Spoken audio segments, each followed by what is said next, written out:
शेतकरी वर्ग सुखी होऊ दे. आणि पाया पडून सांगतो, शेतकऱ्याच्या आयुष्यामध्ये दोन गोष्टी वाईट आहेत, नाही तर शेतकरी सगळ्यांचा बापच आहे. एक, फक्त शेतकऱ्याचं जगणं निसर्गाच्या अधीन असल्यामुळं त्याची अक्कल बंद झाली आणि त्याच्यामुळं तुम्हाला भांडवल झालं रे. तुम्ही सगळ्या लोकांनी कोणाचं भांडवल केलंय? शेतकऱ्याचं. फक्त भाषणं आणायचे आणि शेतकऱ्याला थोडं खुलवायचं, असं करणार आहे तसं करणार आहे. ते याड शेतकरी बिचारे ते बोलत आहे, द्यायचं नादी लावून आणि त्याचा पोऱ्या करायचा गटप्रमुख, त्याची सून करायची तालुका प्रमुख आणि त्याची आई चालली कांदे लावाय. ते शेतकऱ्याच्या पोरांना वापरून घेतलं. 22-22, 23-30 वर्षाचे टोणगे लोकांचा प्रचार करीत हिंडा. त्यात निर्लज्ज अवलादीचे, त्यांना लाजा नाही आबरू नाही. कोणाचे भोंगे बांधीत बोंबलं हिंडायचा नालाय का? शरम बिरम वाटत का नाही? काय आपण 96 कोळी खानदान आहेत का? आभार का बार आहेत?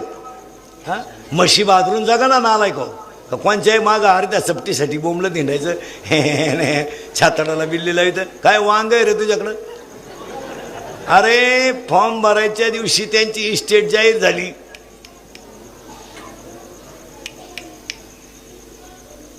टीव्हीला आयुष्य जाईल आपलं, मोजता येणार नाही एवढी आहे. आपल्याकडे काय आहे रे टॉनिक? काय आहे तुझ्याकडं? 2-4 हजाराचा मोबाईल, 2,000चा बूट, छाताडाला बिल्ला, पेट्रोल तर दुसऱ्याच टाकीतोय, चालला रॅलीला, पंक्चर काढाय पैसे आहेत तुझ्याकडे? अय भंगरी, जवानी वाया गेली नालाय का? बायका मिळालं ना, फार रेंज गेली काहींची, रेंज. काहींचा तर डिस्प्लेच गेला, चित्रच दिसा मिळालं.